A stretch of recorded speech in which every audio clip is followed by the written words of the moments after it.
What's going on, CDL fans? It's Tuesday, so that means an updated power ranking after week 3 of Major 2 qualifiers. As always, on screen is what I had last week, so you can see our starting point. And then, of course, here is our blank canvas, our fresh canvas for the new power rankings.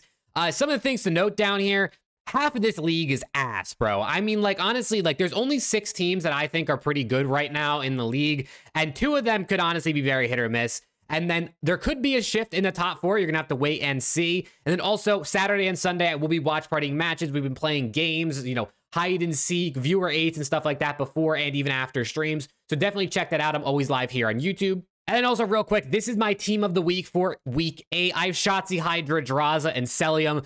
These guys honestly all popped off. I mean, Shotzzy broke the kill record. Hydra had a great weekend. FaZe, obviously, FaZe had a great weekend, right? Beating Toronto Ultra 3-0. These are my team of the week for sure. You see the honorable mentions here, but let me know what you think. All right, but now let's kick off the power rankings with number 12. It is going to be the Miami Heretics, down 1 spot from last week.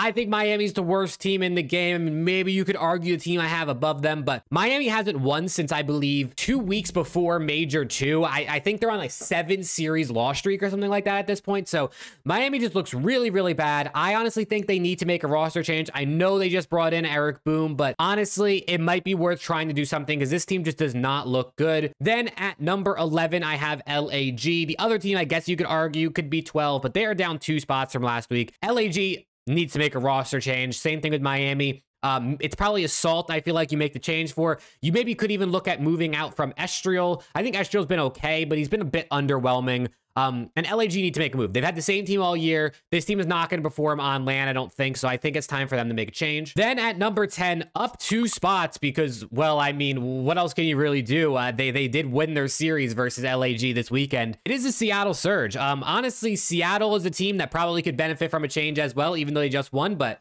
I guess because they just won, you can give them a little bit more time and see what happens.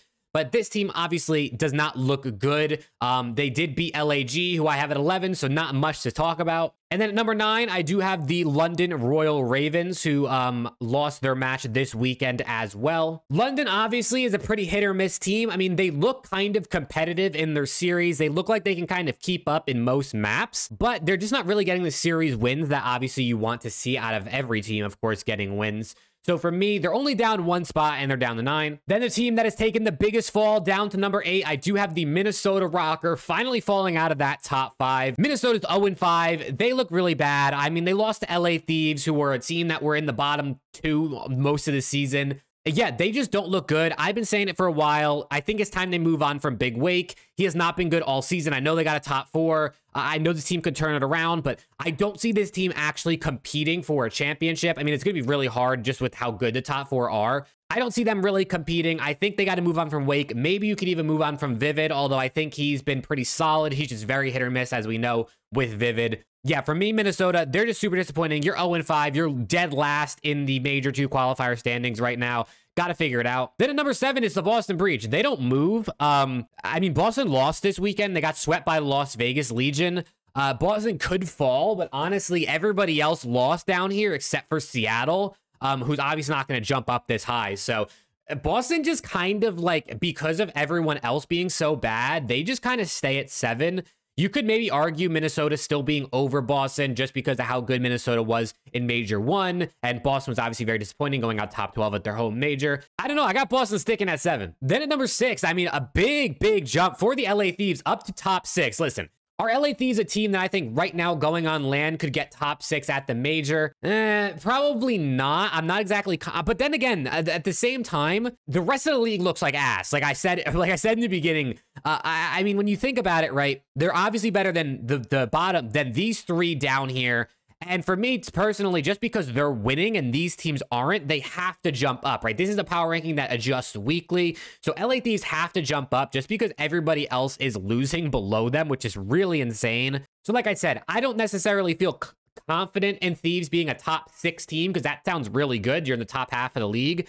But everybody else is so bad. I mean, anything is possible in this league. On LAN is a different story, though, and this is a new Thieves team we'll have to see on LAN at Major 2. Then at number 5, up 1 spot into the top 5 is the Las Vegas Legion. Major shout out to these guys. I said it the last couple weeks. I'm going to say it again. They look so much better. Purge looks more comfortable on his SMG role. Geo, I think, is honestly in contention for a top 3 rookie at this point. He's been really impactful for that team. Attach and Nero have been incredible, especially Nero. That guy has really turned up, I feel like, recently, especially in hardpoint. He's got like a top 5 hardpoint KD. Considering how he plays, that's kind of crazy. Just honestly, really great stuff out of Legion. I can't say enough good things about this team.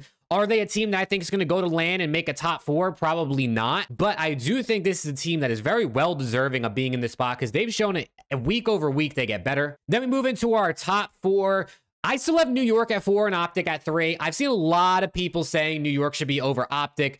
For me personally, OPTIC just hasn't done anything to warrant them falling down. New York does look really good. Don't get me wrong. New York is number 1 currently in the Major 2 qualifier standings. They have like a 3% better map win percentage than OPTIC. So if you want to go off that, sure, you could have New York over OPTIC. But OPTIC just, I mean, they haven't lost, right? They haven't lost in Major 2 yet. I know opponent-wise, New York played FaZe, but the rest of the opponents were bad, and OPTIC hadn't really played anyone good either. So if you want to have New York 3, that's totally valid in my opinion. But for my power rankings, I just don't see a reason why I would drop OPTIC out of the top 3, especially considering they got top 3 at the Major and New York got top 12. And then for number 1 and number 2, do I take FaZe and put them 1? Does Ultra fall out of 2 after being 3-0'd by FaZe? And the answer is yes. I think for me, there's a couple things we have to obviously address for this. I already know someone's typing a rage comment. Hear me out on this, right? This is a weekly power ranking that's adjusted based on kind of what happens. And obviously, Ultra destroyed FaZe on LAN twice, and that is something that's super big. But FaZe just 3-0'd them, and honestly, pretty convincingly. Ultra didn't really look great in that. They kind of looked lost on a lot of those maps. Now, I know they were playing maps they don't usually play. They were testing map pool. They were trolling, whatever you want to say. It's online cheese.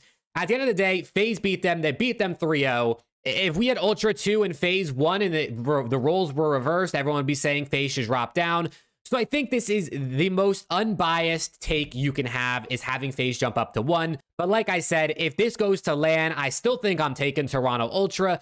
But in terms of power rankings, FaZe just beat Ultra, and they beat them in a 3-0 convincing fashion. And I think that absolutely warrants them to jump up into number 1 in the power rankings. But yeah, these are the rankings. Let me know what you think. I already know people are going to be mad about FaZe going to 1. I hope you understand my my opinion and my reasoning for this. But let me know what you think about this. The rankings are weird. Like I said, the bottom 6 are bad. The 6 and 5 are like very hit or miss. They've been good recently, but who knows what to expect from them going forward. And the top 4 are still the top 4. They're great. I'm excited for Major 2. We still got 2 more weeks of qualifiers, so hopefully I'll see you guys in the watch party this coming weekend on Saturday and Sunday. And with all that being said, I'll see you all in the next video.